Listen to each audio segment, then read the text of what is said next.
Hello, I'm Joel Baird, the General Manager of Missoula Community Access Television, inviting you to learn more about the Missoula City Council elections this fall of 2023. To that end, we've asked all the candidates for City Council offices to our studios for a short Q&A in which I formulated the same questions for all the candidates, and they could give you an idea of where they stand on several issues they feel are important. So to that end, Ault is in the studio. He is a candidate for City Council Ward 4. Alan, thanks so much for coming. It is a pleasure to be here, and thank you so much for asking. You're most welcome. So as you heard me say, I asked the same questions of everyone, hoping that they're broad enough that you can put in your own passion and interest in your campaign. So here's your first question. What motivated you to seek the office? Well, a number of things. Number one would be taxes and how our taxes increase, and that's the buzzword you hear around everyone's the city. Talking about it. Yeah, but even more than that, over the years that I've lived here, I see the city in a constant decline. Our city's growing. We've got more outside people coming in, and they're bringing their ideas, and they're trying to Californiaize, Portlandize, Seattleize Missoula. And we are growing, and we're experiencing the growing pains. And I'm running because I believe there's a lot of things we can be doing and doing different and a little bit smarter. Right now, look where we are in just the last 5-6 years. Families can't go out and go into the parks. They can't go along the trails. What I hear from people is, boy, there's needles and crime. I'm afraid of getting mugged, and these people are coming up, panhandling, asking for money. I know a guy that was robbed because he was trying to share some food with somebody coming out of one of the grocery stores.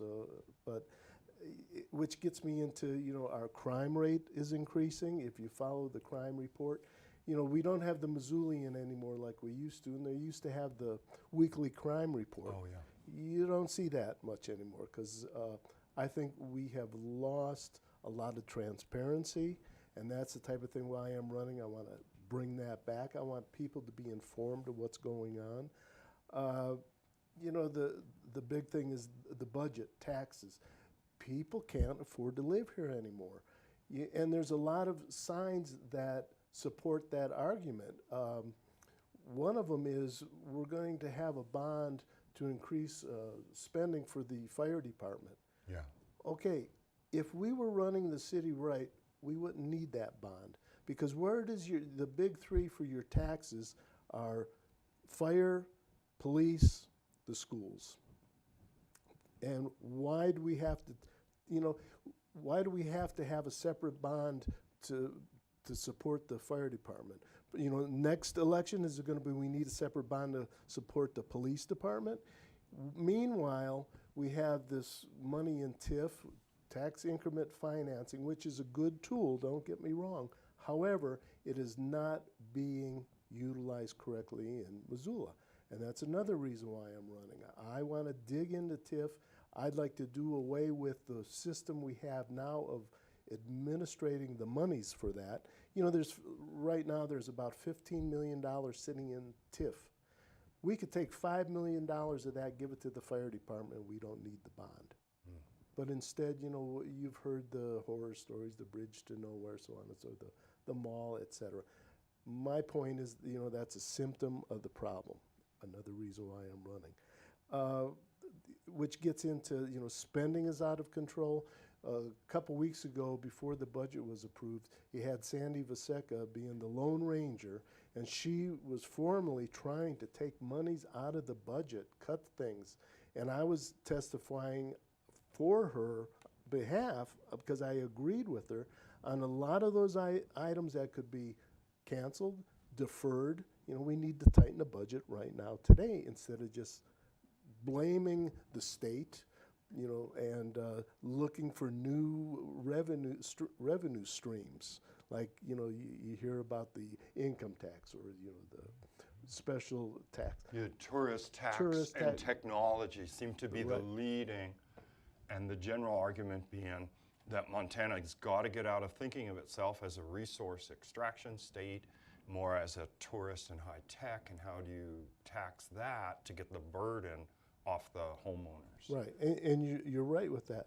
But before we can even do that, we need to look in the city of Missoula and the county, but where we're spending money and how we're spending money. You know, some of the things that Sandy wanted to get rid of is let's get rid of a lobbyist. We don't need to pay a lobbyist. So some of the different positions, you know, the Jedi thing. Okay, postpone that. A lot of people like that. But postpone it for a few years. We need to tighten the budget right now. And just for people that may be watching and unfamiliar, the Jedi acronym is Justice, inclusion, equity, justice, equity, diversity, inclusion. okay, you got it. Yeah, so, but you know, again, these are the reasons why I'm running. You know, in a nutshell. But what you have to remember is I'd be one of 12.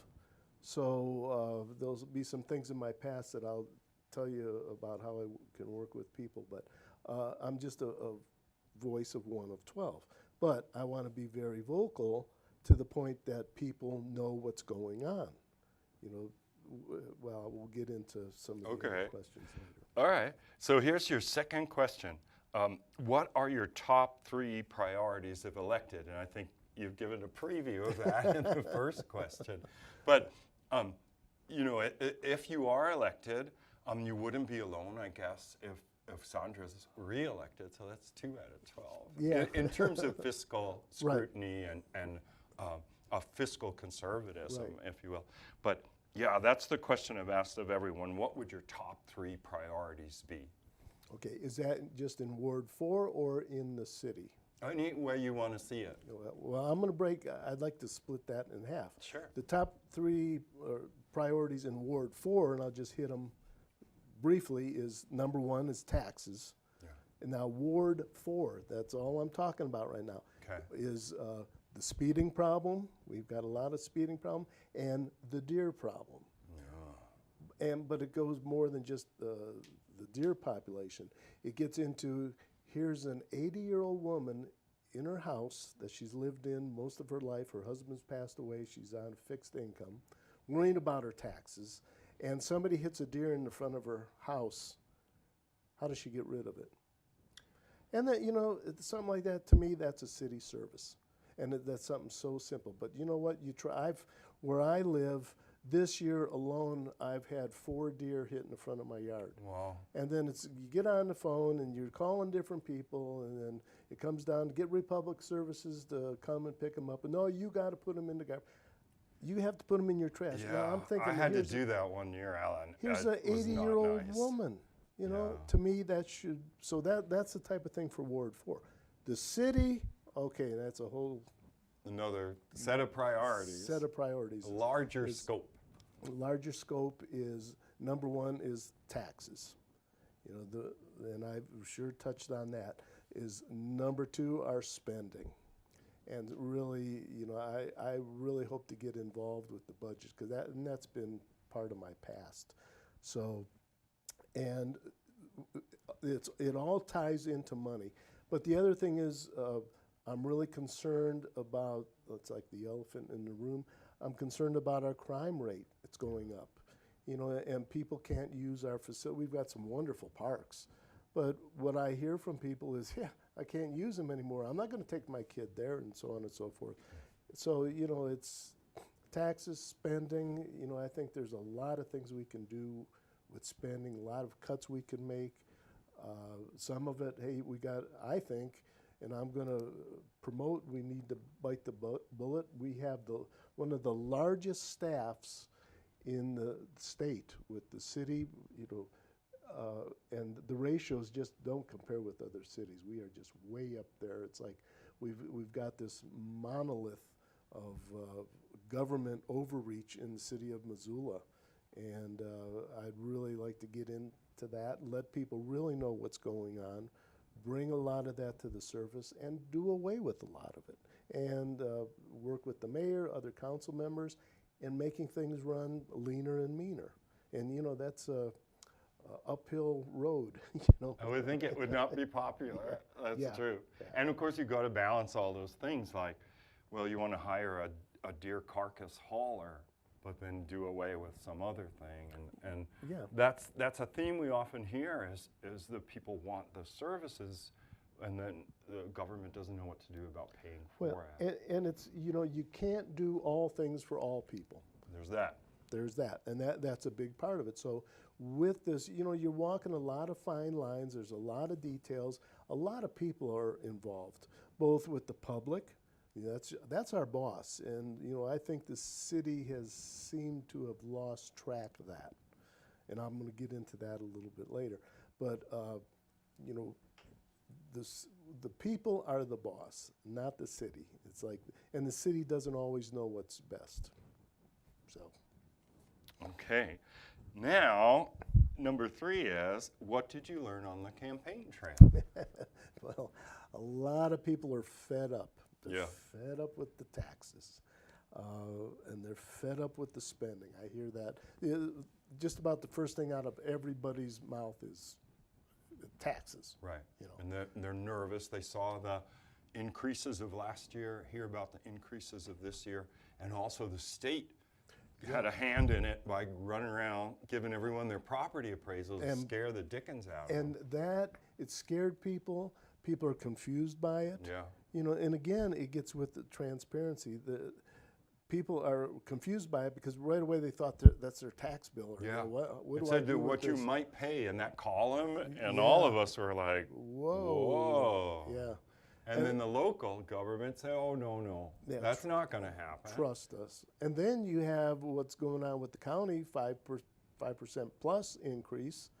Wow, a lot of people, they're, look at the price of gasoline, look at the price of groceries. People, that's why I'm saying I hear they're fed up. Another thing I hear from them is the government isn't listening. They don't. Why complain? Because it falls on deaf ears. They're going to do what they want. People voted down the Johnson Street shelter, and what happens? We're doing it anyway. And I hear from people. They say, "But see, that I rest my case. They don't care what we want. They're going to do what they want to do." And that's the problem. It shouldn't be they. It should be us. We. And that's something that's over the years I've seen. It's more us and them. People feel, as you were saying, resigned or something. Yeah, and because then I'll say, well, why don't you go down and testify? Why? It's not going to do. The minds are already made up. We're having a public hearing on something that's already decided, and we need to end that perception, whether it's true or false. It's hard to tell. A lot of the public that I talk to think it is true. It's a done deal. Just like the Bear Tracks Bridge road narrowing. So many people. Look what the local downtown businesses had to go through. And it's still not a closed issue. It's like swept under the rug. It's back burner, and we'll bring it back after the election. People they're fed up with things like the Marshall Mountain. Why do we need this? We've got a lot of parks already. It's for a group of bicyclists, and that's fine. But why should the city be funding that? Because what you hear is like some of the bonds or some of the ballot initiatives with the parks and everything. You hear, oh, this is going to be great, and great. What you don't hear is the yearly maintenance. That's what's missing, just like Marshall Mountain, And then it's like, oh, it's not the city, the county's going to do it. Well, guess what? I live in the city, therefore I live in the county. You're in there, you're in both. Yeah, so nothing changes as far as I'm concerned. And that's what I'm hearing on the doors. Oh, I see. Crime I hear about, spending, traffic. Oh boy, A tough one, isn't it? Yeah, it used to be you would have to avoid reserve on Fridays. Or malfunction. Or something malfunction like that. junction, but Right. Avoid reserve on Fridays. But now it's avoid reserve. Every day Everywhere, of all the the week. time. Yeah, and malfunction junction. Yeah, and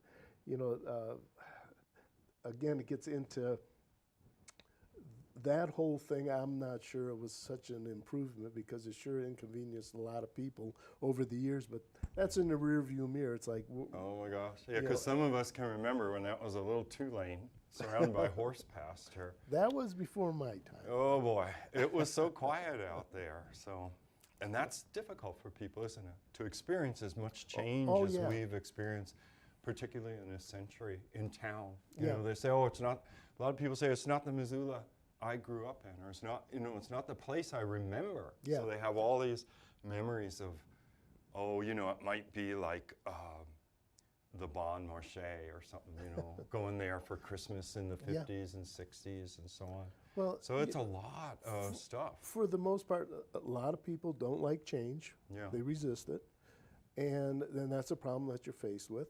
And a lot of change is good and a lot of change is bad.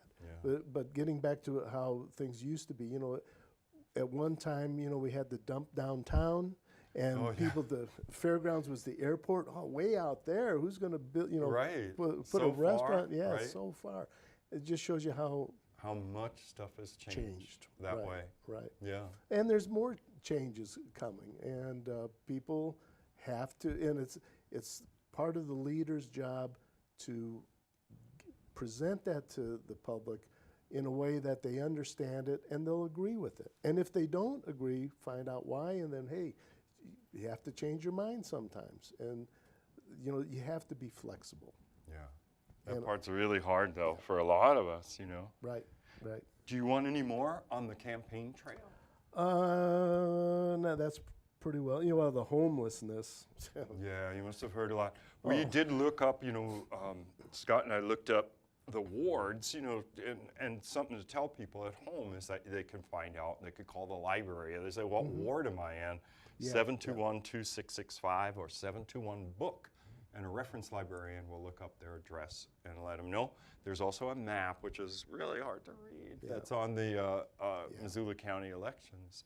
But for the Johnson Street shelter, it looked like wards 4, 5, and 6 all came together in pieces of Johnson and South Avenue there. Right, right. And well, just the whole homeless situation that we have, it's growing, and we've learned that the shelter that we had out by Walmart didn't work. Yeah. And at least our leaders fessed up to that. They say, you know, Yeah. you know, and so okay, that's fine. So let's move on and come up with something. There's a county in New Jersey that they are really tackling the homelessness problem. And one of the things, if I am elected, I really want to look into that and educate people on it because they have a success rate. And first of all, they identify that you're never going to get rid of the homeless. You're always going to have that problem. But what they're trying to do is get it down to basically zero. Yeah. And what they have, it's like make the Poverello Center or something, or even like the old library, you know, a clearinghouse where you have a group that starts interviewing people and starts categorizing them and getting the nonprofit public sector involved. And you know, here you have some people that are mentally ill. Here you have a family that's really down and out. They've got kids, they've got this, or it's a single mother or whatever sleeping in her car. Or you know, here's a guy that really wants to be united with his family, and I don't care if it's in Salt Lake or Rhode Island. Yeah. You know, what can we do to get him back to a support group and out of Missoula, that type of thing. So they have this clearinghouse. They have a lot of the public entities involved, and you have one focal point, not a bunch of scattered people trying to help these people. So, and one of the things is, if you're going to get into this program, you're going to have to work. You're not going to sleep in a tent all day. We're going to have you do something. And that's sure called out a lot of people. But that's one of the areas with the homeless thing that I really would like to get into, because it's right now it's not working. Our residents, our taxpayers are not happy with the way we're going, and we can't continue going on like this. Okay, I guess we better go to the final question for time. Oh. What do you want potential voters to know about you? Oh, there's a number of things. Number one, a small business owner. I started a nonprofit called Montana Auto Tech. And the original concept, we wanted to bring in an automotive and transportation museum into Missoula. And we wanted to work with kids and get kids like something to do after school. Yeah. Keep them off the streets, keep them off drugs, that type of thing. And we got volunteers, we raised money, and the thing started to grow. And we got the Dennis and Phyllis Washington Foundation gave us a grant. The Collectors Foundation out of, at the time, New Jersey gave us a grant. And we set up a school, and then we partnered with Missoula County Public Schools. And this is a long story short. Yeah, I remember, was it Sentinel High School, was it? Well, that's where it is now. But yeah. we had our own facilities, and we kept growing, moved into different facilities as we grew. And then what happened is we had, through the Missoula County Public Schools, we had Sentinel, Willard, Big Sky, and Hellgate would send kids in for one afternoon a week instead of having an hour know, every day, and it's hard to get mentors. So we had mentors coming into the shop, students from the 4 schools coming in, and everybody working together. We did that for 14, it took 14 years to get where we got. And I'll tell you what, of the seniors, when we moved into Sentinel High, if you go in the back of Sentinel High, you'll see what used to be Montana Auto Tech. Yeah. And we had a 100% graduation rate. Oh, we great. Had no seniors drop out of school the whole time we were there.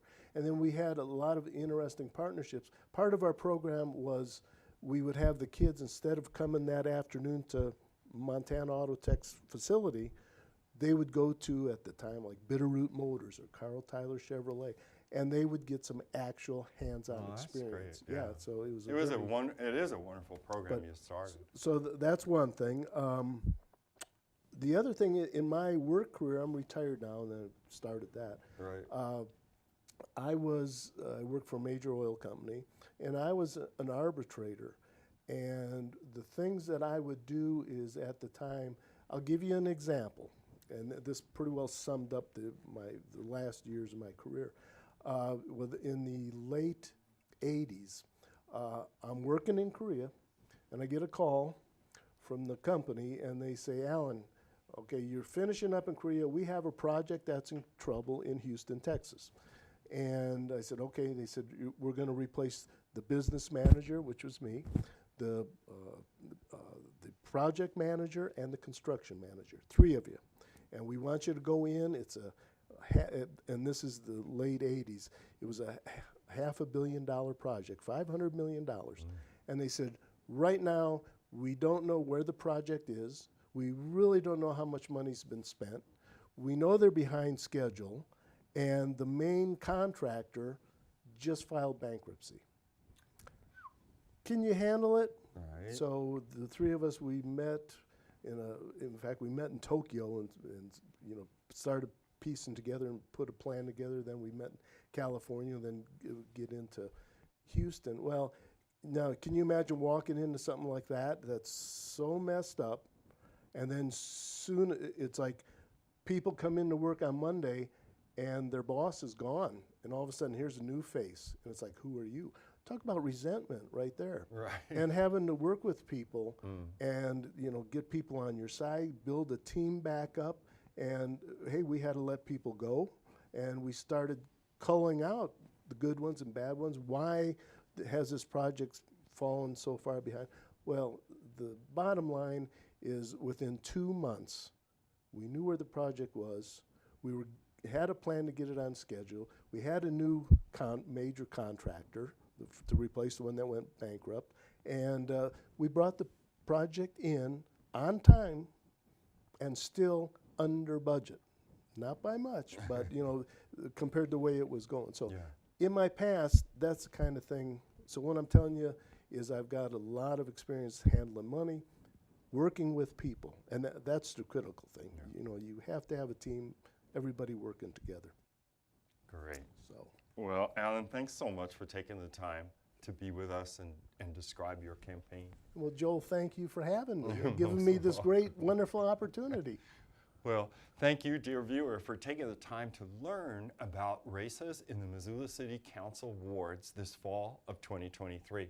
You'll see other candidates for other wards on our YouTube channel playlist, and of course they'll be on MCAT's Cablecast channel 190. For MCAT, I'm Joel Baird. Thanks for watching.